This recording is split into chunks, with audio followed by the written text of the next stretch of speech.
ঐতিহাসিক একটা সমাবেশ আছে কাদিয়ানীদের পক্ষে। বুঝবার চেষ্টা করেন, কাদিয়ানীদের ভয়ের কোনো কারণ নাই। কেন এই সমাবেশ তাদের পক্ষে? কেন?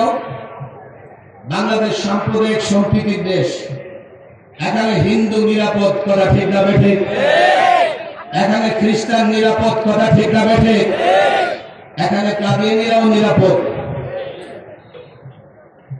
তাদেরকে নিরাপত্তা দেওয়ার জন্য আমরা সমাবেশ করতেছি। কিভাবে? সরকার যদি আমাদের দাবি মেনে নিয়ে কাদিয়ানীদেরকে একটা আইডেন্টিটি দেয়, পরিচয় দেয় যে তোমাদের ধর্মের নাম কাদিয়ানী, তোমাদের ধর্মের নাম কাদিয়ানী, আর তোমাদের নবী হচ্ছে মির্জা গোলাম আহমদ কাদিয়ানী, তাদের পরিচয় যদি সরকার স্পষ্ট করে দেয়, তারা নিরাপদ থাকবে। হিন্দু বৌদ্ধদের মতো তারাও এদেশে থাকবে, তাদের বাড়ি ঘর কেউ দখল করবে না, তাদের মসজিদগুলোতে কেউ আক্রমণ করবে না। তাদের নিরাপত্তার জন্য তাদের পরিচয় দরকার। বলে হুজুর, তারা যদি নিজের মুসলমান দাবি করে নিরাপত্তাহীন হয়ে কেন পড়বে? বাংলাদেশের সংবিধান আমি একাধিকবার পড়েছি। গোটা বিশ্বের সিচুয়েশন, রাজনৈতিক পরিস্থিতি, ধর্মীয় স্বাধীনতার কথা আমি একাধিকবার বলেছি। প্রত্যেকে তার নিজ নিজ ধর্ম পালন করতে পারবে, কিন্তু অন্য ধর্মে হস্তক্ষেপ করতে পারবে না, অন্য ধর্মের লোকদের ধোঁকা দিতে পারবে না। আমাদের দাবি মেনে নিলে কাদিয়ানীরা নিরাপদ থাকবে। বলে হুজুর, আপনাদের দাবি না মানলে আপনারা কি আক্রমণ করবেন? না, আমরা আক্রমণ করব না, কিন্তু কাদিয়ানীরা যদি সরল মনা মুসলমানদের ধোঁকা দিয়ে, কেননা তারা কাদিয়ানী ধর্ম মানে কিন্তু পরিচয় দেয় মুসলমানের, তাদের পরিভাষাগুলো মুসলমানের। তারা নামাজের কথা বলে, হিন্দু নামাজের কথা বলে না। তারা রোজার কথা বলে, হিন্দু রোজার কথা বলে না। তারা যাকাতের কথা বলে, হিন্দু যাকাতের কথা বলে না। তারা মুসলমানের পরিভাষাগুলো ব্যবহার করে করে মুসলমানদের কাছে গিয়ে বুঝাতে চায় আমরা মুসলমান, আমরা মির্জা গোলাম আহমদ কাদিয়ানীকে মাসিহ মানি, ঈসা মানি, সায়া নবী, জিল্লি নবী, এই নবী সেই নবী মানি, আমরা মুহাম্মদ সাল্লাল্লাহু আলাইহি সাল্লামকে মানি। এইভাবে ধোঁকা দিয়ে দিয়ে সাধারণ মুসলমানদের ঈমান নষ্ট করতেছে। যখন বাংলাদেশের সংবিধান, যখন বাংলাদেশের পরিস্থিতি, সিচুয়েশন আমাকে অধিকার দিয়েছে, আমি স্বাধীনভাবে আমার ধর্ম পালন করব, আমার ধর্মকে কেউ বিকৃত করতে পারবে না, আমার ধর্মের পরিভাষা ব্যবহার করে কেউ আমার ঈমানে আঘাত আনতে পারবে না। এটাই যেহেতু বাস্তবতা, আমরা আঘাত করব না। কিন্তু দেশের কোন অঞ্চলের মানুষ যদি ক্ষুব্ধ হয়, তারা যদি মনে করে ধোঁকায় ফেলে আমাদের ঈমান ধ্বংস করা হচ্ছে, বিক্ষুব্ধ জনতা যদি কোথাও কোনো করে বসে, এর দায়িত্ব আমরা নিতে পারবো না। বাংলাদেশে যেখানে হচ্ছে, এর জন্য প্রত্যেকটা সরকার দায়ী।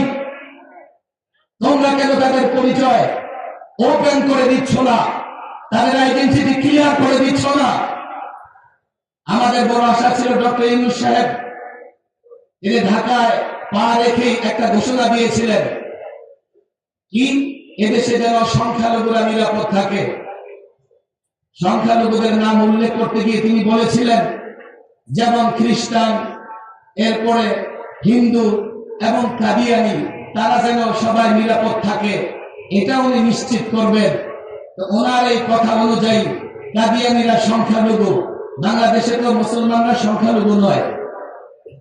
আমাদের একটা আশা ছিল আপনি এটাই বলে দেন, কাদিয়ানীরা সংখ্যালঘু, ওরা মুসলমান থেকে বিচ্ছিন্ন, ওরা মুসলমান থেকে বিচ্ছিন্ন, ওরা ইসলামের পরিভাষা, ইসলামের নামে মসজিদ করতে পারবে না, ইসলামের পরিভাষাগুলো ব্যবহার করতে পারবে না, ওরা সংখ্যালঘু হিসেবে থাকবে।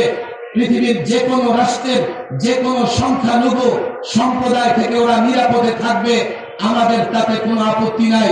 এই জন্যই বলি, আমাদের সমাবেশে যেই দাবি, আগামীকাল 10 লক্ষ নবী প্রেমিক একত্রিত হয়ে যে দাবি জানাবে, আমরা রাষ্ট্রীয়ভাবে একটা ঘোষণা শুনতে চাই, কাদিয়ানী আলাদা একটা ধর্ম, কাদিয়ানী আলাদা ধর্মমত, তারা তাদের ধর্ম পালন করবে, তারা মুসলমান পরিচয় দিতে পারবে না। এই ঘোষণার পরে কাদিয়ানীরা নিরাপদ হবে আগের চাইতে বেশি। কথা ঠিক না ঠিক? তাহলে পশ্চিমা মিডিয়া বুদ্ধিজীবীরা যারা মনে করতেছে কাদিয়ানি বিরোধী আন্দোলন এটা কাদিয়ানিদের বিরুদ্ধে নয়। হ্যাঁ, সরকার যদি সিদ্ধান্ত নিতে ভুল করে তাহলে এই আন্দোলন কাদিয়ানিদের বিরুদ্ধেও যেতে পারে। কোন মুসলমান যদি ইমানে আঘাতপ্রাপ্ত হয়, কোন মুসলমান যদি তার চিন্তা বিশ্বাসের জায়গায় আঘাতপ্রাপ্ত হয়ে ক্ষুব্ধ হয়, এই দায়িত্ব তো আমরা নিব না, এই দায়িত্ব রাষ্ট্রকে নিতে হবে।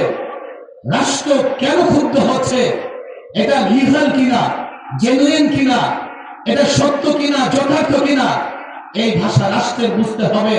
আগামীকালের সমাবেশ থেকে ডক্টর ইউনূস সাহেবকে বলা হবে, আপনি যা বলেছিলেন বাংলাদেশের বিমানবন্দরে পা রেখে আপনি তাই করে যান, তাদের কাদিয়ানি ধর্ম পরিচয় দিয়ে যান, তাদের সংখ্যালঘু হিসেবে তারা থাকবে। আরেকটা বার্তা আমরা আগামীতে যারা ক্ষমতায় আসবে, আগামীতে যারা ক্ষমতায় আসবে, আগামীতে যারা রাষ্ট্র ক্ষমতায় আসবে, আগামীতে যারা দেশ শাসন করবে, তাদের প্রতি আমাদের একটা বার্তা থাকবে। এই 10 লক্ষ লোকের জমায়েত হয়তোবা আগামীতে যারা ক্ষমতায় আসবে তাদের পক্ষে যাবে, হয়তোবা তাদের বিরুদ্ধে যাবে।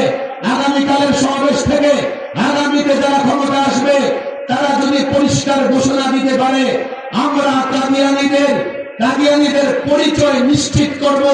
সোহরাওয়ার্দী ময়দানে 10 লক্ষ লোকের জমায়েত, এই 10 লক্ষ লোকের সঙ্গে আরো কোটি লোকের জমায়েত, সারা বাংলাদেশে হাজারো লাখো নবী প্রেমিকরা যারা অপেক্ষায় থাকে, এই ঘোষণা দেওয়ার সঙ্গে সঙ্গে এই জমায়েত এবং সকল নবী প্রেমিকদের সাপোর্ট তাদের পক্ষে যাবে।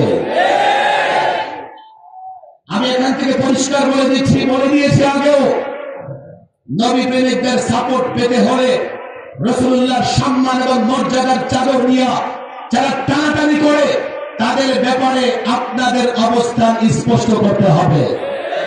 তাহলে তাওহীদি জনতা, নবী প্রেমিকদের সাপোর্ট আপনাদের পক্ষে যাবে। এই দুইটা বার্তা দেওয়ার জন্যই আগামীকালের সোহরাওয়ার্দী ময়দানের ঐতিহাসিক মহাসম্মেলন। আমরা হয়তো সবাই যাব না, দোয়া করব, যারা করে যাব। আর ব্রাহ্মণবাড়িয়ার লোক পিছনে থাকবে কেন?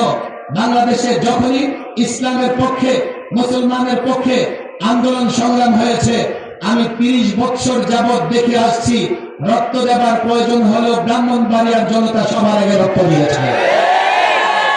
সমাবেশ করার প্রয়োজন হলে সবার আগে বিবারিয়ার জনতা সমাবেশ করেছে। তাহলে আগামীকালের সমাবেশ, সেখানে উপস্থিত হওয়া থেকে বিবারিয়ার জনগণ পিছনে থাকতে পারবে না। প্রস্তুতি গ্রহণ করেন, সকাল হবার আগে সোহরাওয়ার্দীতে চলে যাবেন। প্রস্তুতি গ্রহণ করেন, অন্তত 9টা বাজবার আগে আমরা সোহরাওয়ার্দীতে যাবার চেষ্টা করবো তো ইনশাআল্লাহ। দুহাত তুলে জানাই কারা কারা করবো ইনশাআল্লাহ। চিৎকার করে বলি করবো তো ইনশাআল্লাহ, চেষ্টা করবো তো ইনশাআল্লাহ।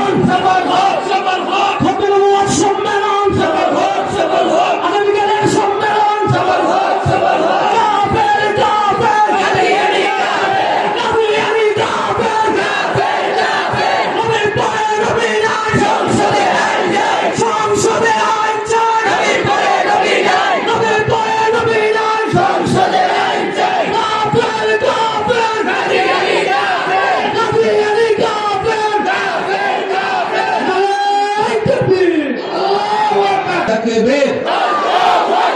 হাত নাড়াইতে হয়।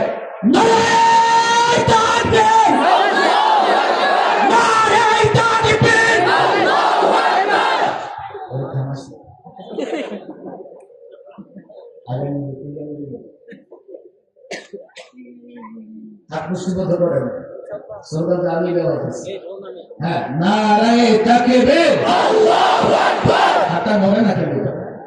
নারায়ে তাকবীর, আল্লাহু আকবার। লিল্লাহি তাকবীর, আল্লাহু আকবার। কাফের কাফের, কাদিয়ানি কাফের। নবী পড়ে নবী নাই, সংসদে আইন চাই। কাফের কাফের, কাদিয়ানি কাফের। নবী পড়ে নবী নাই, সংসদে আইন চাই। নবী পড়ে নবী নাই, সংসদে আইন চাই। ইসলামের বার্তা দিয়ে দেই, কারো সঙ্গে আমাদের কোনো দুশ্মনী নাই, আমরা প্রতিশোধ পরায়ণ নই। ইসলাম এবং দ্বীনের উপরে যখনই আঘাত আসবে, যেখান থেকে আঘাত আসবে, যেভাবে আসবে, সেখানে সেইভাবে তা প্রতিরোধ করবো ইনশাআল্লাহ। আল্লাহ তাবারক ওয়া তাআলা শতবর্ষী বাংলাদেশি দ্বীনি প্রতিষ্ঠানের সালানা ইজলাসকে কবুল আর মঞ্জুর করে নিন। ওয়া মা তাওফীকি ইল্লা বিল্লাহ ওয়া মা আলাইনা ইল্লাল বালাগ।